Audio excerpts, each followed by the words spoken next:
Halo Sobat Milenial dan Gen Z, kembali lagi dalam program Ngobrol Seru by IDN Times bersama saya, Ilman Nafian. Narasumber yang hadir kali ini ada Wakil Kepala Badan Penyelenggara Haji, Bang Dhanil Anjar Simanjuntak. Halo, Assalamualaikum Mas Ilman. Terima kasih Bang sudah berkenan wawancara dengan IDN Times. Sama-sama. Langsung aja nih Bang, ini kan BP Haji itu lembaga baru. Nah, bisa diperkenalkan dulu kepada Sobat Milenial dan Gen Z, apa itu fungsi dan tugasnya BP Haji? Ya, jadi Mas Ilman, dalam sejarah Pak Prabowo menjadi capres ya, itu selalu 2014, 2019 dan termasuk 2024 itu Pak Prabowo menginginkan ada institusi sendiri yang mengurusi haji saja. Jadi terpisah dari Kementerian Agama. Itu sejak 2014 ketika Pak Prabowo menjadi capres, 2019 juga begitu.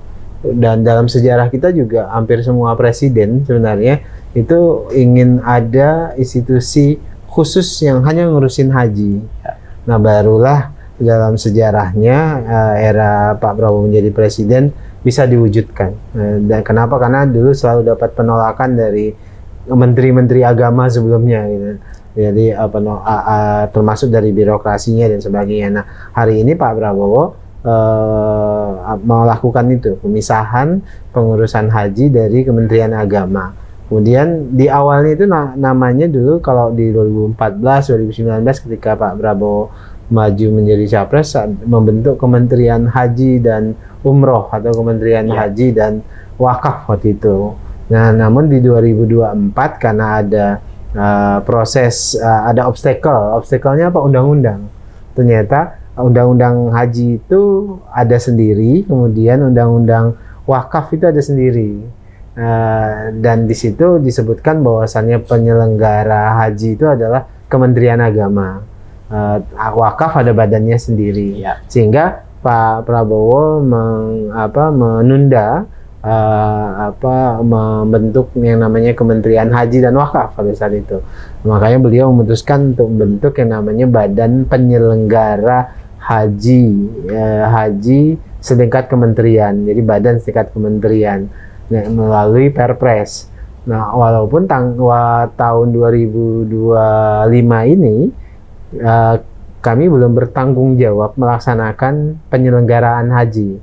Di Kepresnya itu tugas kami adalah melakukan dukungan terhadap Kementerian Agama, dan kedua melakukan pengawasan penyelenggaraan haji. Makanya kemarin kalau Anda temukan Mas Hilman, kami banyak melakukan koreksi-koreksi dan beberapa temuan-temuan terkait dengan penyelenggaraan hari 2025, dan itu adalah fungsi-fungsi pengawasan yang sedang kami lakukan. Nah, barulah 2026 nanti seperti amanah Presiden, badan ini akan secara langsung melaksanakan penyelenggaraan haji. Artinya tugas-tugas penyelenggaraan haji di Kemenak tidak ada lagi, semuanya pindah sepenuhnya. Tanggung jawab otoritas perhajian itu ada di Badan Penyelenggara Haji, seiring dengan revisi undang-undang. Sekarang kan sedang revisi undang-undang, sudah diketok oleh DPR, sekarang sudah diajukan di pemerintah, pemerintah, nanti pemerintah akan mengajukan kembali ke DPR, dibahas kembali dan seterusnya. Nanti akhirnya nama badan ini apa, nanti kita lihat di finalisasi undang-undang. Pada saat ini kan statusnya badan setingkat kementerian. Nanti apakah akan tetap badan setingkat kementerian atau lainnya, itu akan sangat tergantung dari keputusan Presiden. Berarti nanti bisa aja berubah nama, bisa jadi badan, bisa jadi ke kementerian gitu. Pada saat ini kan posisinya badan setingkat kementerian. Jadi kementerian tapi namanya badan, kira-kira begitu. Nah, apakah nanti akan jadi kementerian, apakah tetap menjadi badan setingkat kementerian, itu akan sangat tergantung dengan keputusan Presiden. Kebanyakan suara dari DPR, dari fraksi-fraksi di Komisi 8, ormas Islam, semuanya sih memang mendorong supaya Presiden membentuk Kementerian Haji dan Umroh saja gitu. Tapi keputusan Presiden apa saya belum tahu, Tapi yang jelas nanti keputusan akhirnya ada di tangan Presiden. Oke, Bang, ini kan DIM-nya udah di pemerintah nih, Bang. Iya, iya. Target pemerintah tuh undang-undang revisi haji ini kapan tuh, Bang? Kami bersepakat dengan DPR harus sudah bisa tuntas di Agustus. Kenapa? Karena proses persiapan penyelenggaraan haji itu sudah dimulai di bulan Juli ini. Ya. Jadi sudah mulai Agustus supaya kemudian tidak terjadi kesemerautan penyelenggaraan seperti tahun-tahun sebelumnya, maka kita sudah melakukan persiapan dini. Dan jangan lupa juga Mas Hilman, tantangan yang akan kami hadapi itu sebagai badan baru setingkat kementerian atau kementerian itu adalah ekspektasi masyarakat yang tinggi di satu sisi. Di sisi lain kami dihadapkan dengan permasalahan menyelesaikan double duty lah, kira-kira tanggung jawab yang double. Apa itu? Di satu sisi kami harus melakukan pembenahan institusi, artinya institusi ini kan baru, artinya kami harus benahi institusionalisasinya di tingkat pusat.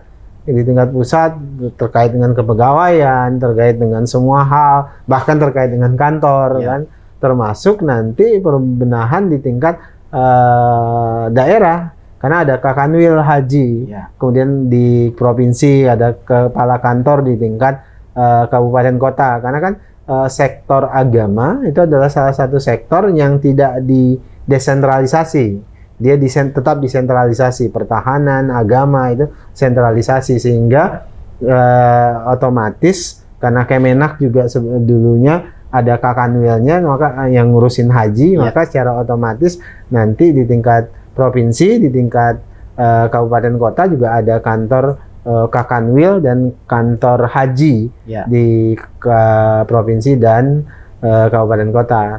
Tahapnya gimana? Mudah, karena di daerah itu kan sudah ada asrama haji, sudah ada kantor pelayanan haji, jadi tinggal kantor-kantor yang sudah ada itu nanti digunakan untuk kantor haji.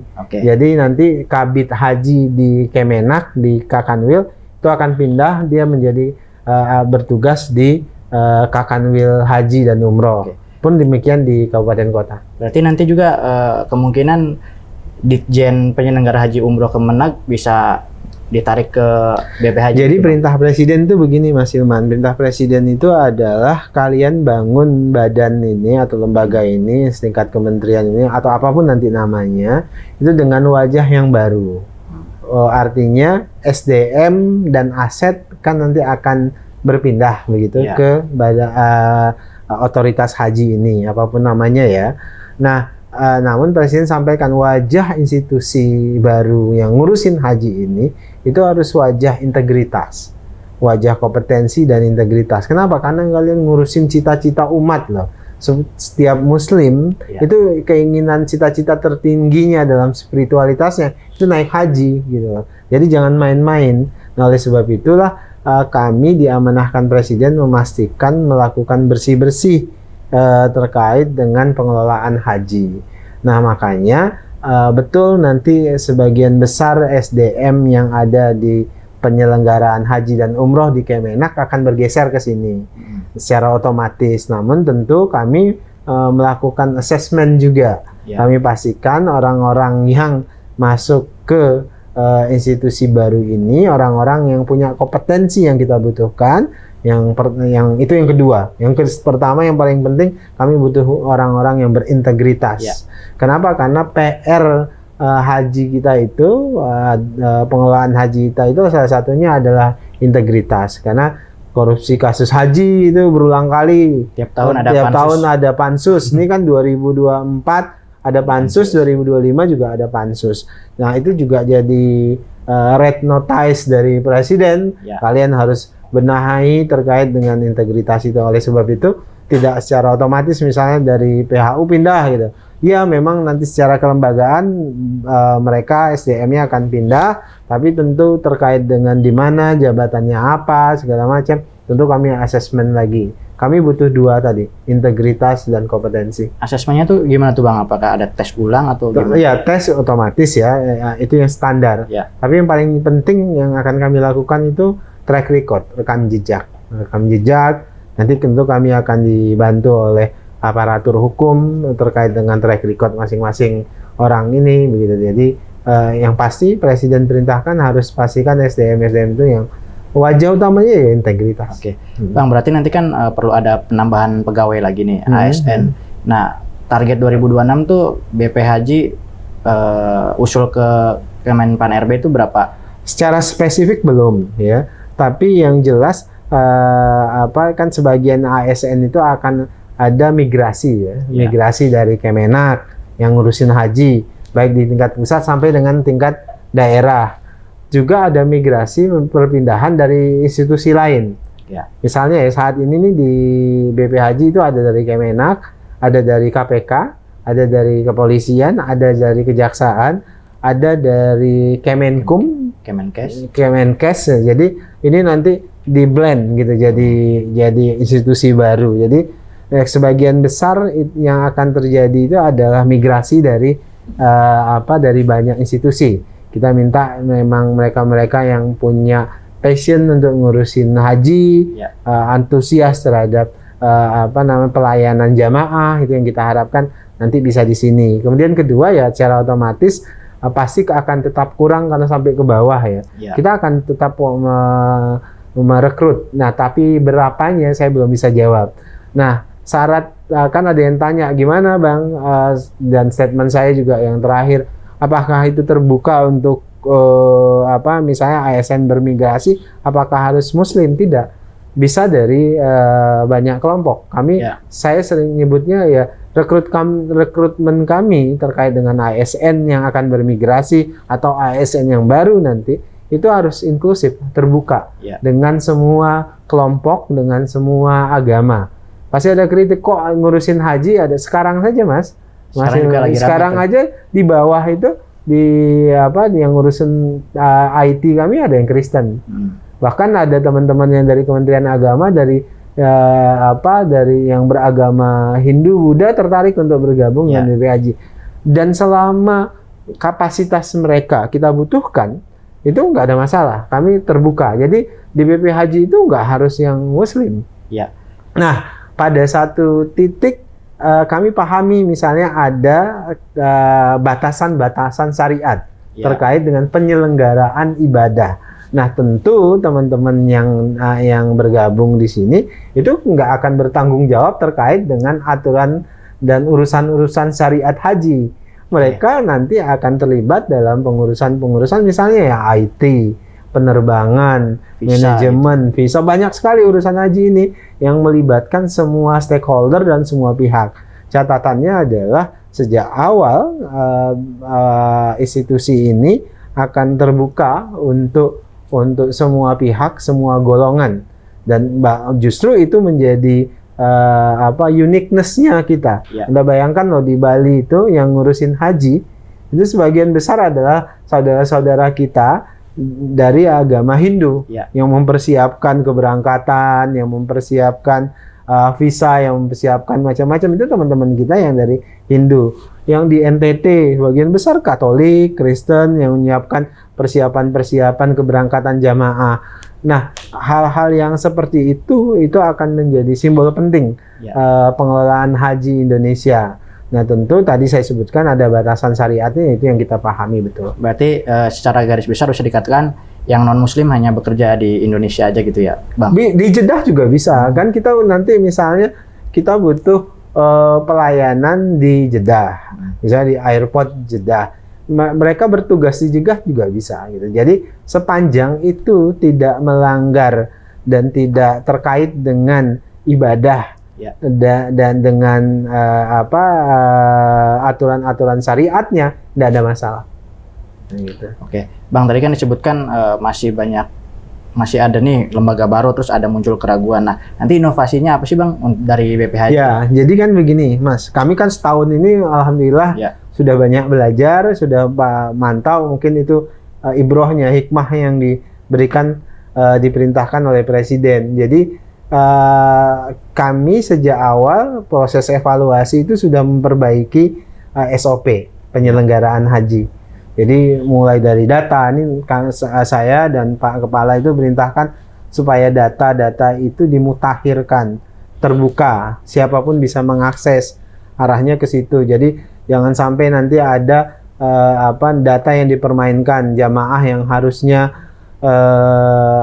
tidak bisa berangkat itu kemudian diberangkatkan, ada suap, nah itu kita bereskan.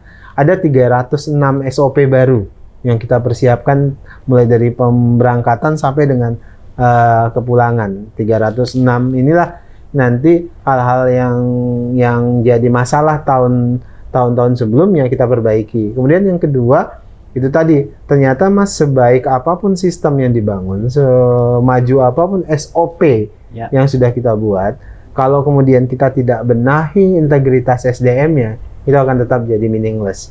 Nah, oleh sebab itulah kalau ditanya apa yang ingin dimunculkan oleh kami sebagai otoritas perhajian, itu adalah integritas itu. Maka kita punya PR agar kemudian SDM pengelolaan haji ini orang-orang yang amanah, itu yang paling penting. Kemudian yang ketiga, pembenahan terhadap petugas haji yang banyak dikritik oleh publik, banyak yang nebeng haji kan, karena proses seleksinya. Besok itu kami akan merubah proses seleksinya. Jadi semua petugas haji yang sudah lulus seleksi itu akan diseleksi administrasi, itu akan masuk ke barak 1 bulan. Ya, 1 bulan untuk dipersiapkan lagi. Selama 1 bulan itu kan proses seleksi juga. Jadi 1 bulan masuk barak, mereka akan dipersiapkan secara fisik, ada bonding sebagai tim petugas, supaya kemudian tugasnya 1 bulan penuh tuh, 1 bulan penuh itu supaya mereka tahu tugas-tugas mereka apa, kemudian ada bonding di antara mereka sebutlah sebagai pasukan petugas haji. Kemudian kedua, mereka dipersiapkan bahasa Arab dasar. Bahasa Arab dasar aja, misalnya ya menunjuk jalan dan sebagainya ya. Kemudian ketiga itu fikih dasar haji. Nah, 3 hal ini yang akan dilakukan. Nah, terus rekrutmen petugas juga kami ingin mencoba afirmasi perempuan. Karena ternyata jamaah haji kita itu banyak perempuan. Jadi jamaah haji kita itu hampir 70%, sebelah hampir 65%-an itu perempuan, Mas. 60 sampai 65 itu perempuan. Tapi petugas kita mayoritas laki-laki. Nah, nanti berapa persen tuh, Bang? Nah, saya belum bisa sebutkan berapa persennya terkait dengan itu. Yang jelas kita akan mencoba pelayanan terhadap perempuan itu bisa lebih afirmatif gitu. Jadi ada petugas yang perempuan, pembimbing ibadah perempuan. Karena selama ini misalnya ya, ada pembimbing ibadah dari 10 pembimbing ibadah cuma 1 perempuan misalnya. Padahal jamaah yang dilayani sebagian besar itu perempuan. Makanya petugas akan kita tambah jumlahnya, proporsinya perempuan, termasuk dengan pembimbing ibadah pun demikian. Oke, Bang, tadi kan terkait screening jemaah yang bisa berangkat nih. Salah satu kritik dari kerajaan Saudi juga terkait kesehatan jemaah Indonesia. Nah, itu nantinya gimana tuh, Bang? Apakah ada pembatasan usia? Betul. Memang poin pertama wanti-wanti, saya sebutnya wanti-wanti dari Saudi itu masalah istitoah kesehatan. Jadi istitoah kesehatan itu kita punya dilema, Mas Hilman. Dilemanya itu adalah, ini kan antrian haji kita paling lama 48 tahun, itu bantaeng. Paling cepat ya 20-25 tahun. Nah, mereka itu daftar misalnya umur 30, kalau berangkatnya 30 tahun berarti 60, ya kan? Nah, kalau mereka daftar 50, kalau baru berangkat 20 tahun kemudian mereka sudah 70 tahun. Nah, ini dilemanya, lama antrian itu menyebabkan mereka berangkat ketika usia lansia. Nah, oleh sebab itulah kami fokus bicara dengan pihak Saudi Arabia terkait dengan kesehatan, istitoah kesehatan istilahnya, itu ukurannya bukan usia, tapi ukurannya kesehatan itu sendiri. Karena Mas Hilman lebih muda dibanding saya, tapi bisa jadi saya lebih sehat dibandingkan Mas Hilman. Kan itu terjadi. Jadi ukurannya bukan usia, ukurannya adalah kesehatan itu sendiri. Ukurannya kapasitas dia ketika naik haji secara fisik. Bagaimana mengukur itu? Maka kita pastikan proses manasik kesehatan namanya. Jadi kita tidak hanya melakukan manasik ibadah ke depan, tapi juga manasik kesehatan. Jadi misalnya contoh aplikasinya seperti ini. Mas Hilman diumumkan akan berangkat 2026. Biasanya Yang disibuk dilakukan tuh manasik hajinya, ibadahnya. Tapi lupa mempersiapkan manasik kesehatannya. Jadi kami akan bekerja sama dengan teman-teman kedokteran haji, ada teman-teman yang memang spesialisasinya tentang perajian itu. Mereka yang nanti akan mendorong manasik kesehatan. Artinya Mas Hilman harus pastikan setahun ini diawasi, di treatment kesehatannya. Manasik kesehatan itu misalnya contoh, Pak, nanti di haji sana itu waktu kita akan banyak jalan kaki. Maka harus dipastikan jamaah haji itu ikut manasik kesehatannya melalui terbiasa jalan kaki. Kemudian bagaimana gula darahnya terjaga, bagaimana kolesterolnya terjaga. Jadi istilahnya manasik kesehatan supaya kemudian ketika tiba waktunya dia berangkat, dia fit. Oke. Bang, ini soal kampung haji nih, Bang. Iya. Nah, ini sejauh mana keterlibatan BPHJ? Kan info dari Pak Rosen itu nanti yang leadernya itu Danantara ya. Nah, BPHJ posisinya di mana tuh, Bang? Jadi hari Minggu yang lalu saya ketemu Pak Rosan diskusi tentang ini. Tadi pagi tadi saya rapat di Mensesnek mempersiapkan Inpres. Jadi memang nanti yang terkait dengan terkait dengan kampung haji ya. Jadi kampung haji kemungkinan awalnya itu kami mengajukan 3 pendekatan, 3 konsep kepada Presiden. Pertama, kampung haji dibangun sejak awal, dari awal gitu ya, oleh Danantara. Kedua, kita sewa jangka panjang lahan. Kemudian ketiga, kita akuisisi hotel yang sudah ada. Sepertinya Presiden akan pilih yang opsi 1, yaitu kita bangun sejak awal lahan yang luas bisa nampung 200 ribuan begitu. Dibangun oleh Danantara. Jadi nanti yang bangun itu jadi bagian dari Danantara, jadi BUMN lah kira-kira begitu. Nah, itu bagian dari Danantara. Nanti pendanaannya mungkin dari Danantara, kemudian dari sumber-sumber pendanaan lainnya, termasuk kalau ada investor dan sebagainya. Nah, jadi tadi kita sempat bahas kemungkinan ya yang membangun nanti Danantara. Nah, ini dalam bulan-bulan ini akan dibicarakan dengan pihak Arab Saudi. Arab Saudi, Raja sudah setuju memberikan melepas beberapa lahan kepada pemerintah Indonesia. Hasil pembicaraan tingkat tinggi antara Presiden dengan Perdana Menteri Kerajaan Saudi Arabia, dan kerajaan menyambut positif keinginan Indonesia untuk bangun kampung haji tersebut. Nanti tanahnya milik Indonesia. Nah, itu yang sedang dibicarakan, apakah nanti kontrak jangka panjang gitu, misalnya 100 tahun atau 90 tahun. Terakhir itu undang-undangnya memang mereka paling lama 50-60 tahun. Tapi apakah kemudian ada bisa kepemilikan atau tidak, ini sedang dibicarakan, karena kemarin sempat juga tercetus opsi dari sana bisa kepemilikan. Tapi kepastiannya seperti apa nanti kita ikuti setelah pembicaraan tingkat tinggi berikutnya. Bang, terakhir nih Bang, ini kan juga masih sedang revisi undang-undangnya. Dana haji itu nantinya tetap di BPKH atau di BPHJ? Gini, ini kan 2 undang-undang yang berbeda. Jadi satu undang-undang penyelenggaraan haji dan umroh, ini yang sudah selesai dan tinggal dibahas pemerintah.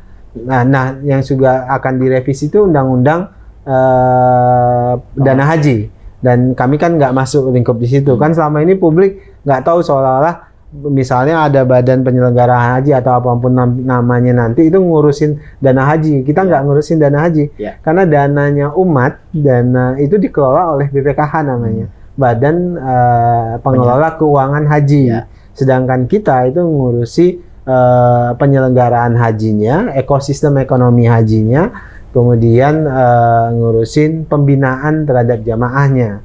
Itu sedangkan dana haji itu semuanya diurus oleh BPKH. Nah, apakah nanti akan digabung atau akan tetap terpisah? Saya belum bisa jawab. Yang jelas kami mengikuti perintah undang-undang dan ikuti perintah Presiden. Tapi harapan Bang Anjar atau pengelola haji uangnya digabung atau dipisah? Kami siap yang mana saja. Jadi pada prinsipnya karena kan terus terang BPKH banyak koreksi terhadap BPKH dan juga banyak koreksi terhadap penyelenggaraan haji. Yang jelas kami harus ada komitmen bareng-bareng untuk membenahi semua sektor perhajian, terutama terkait dengan integritas dan istilahnya praktek anti korupsi di pengelolaan keuangan haji maupun di penyelenggaraan haji. Oke, baik, cukup Bang Anjar, terima kasih. Terima kasih Mas Ilman. Oke, sobat milenial dan Gen Z, itu dia tadi wawancara saya dengan Wakil Kepala Badan Penyelenggara Haji Bang Dhanil Anjar Simanjuntak. Jangan lupa like, komen, dan subscribe IDN Times. Terima kasih.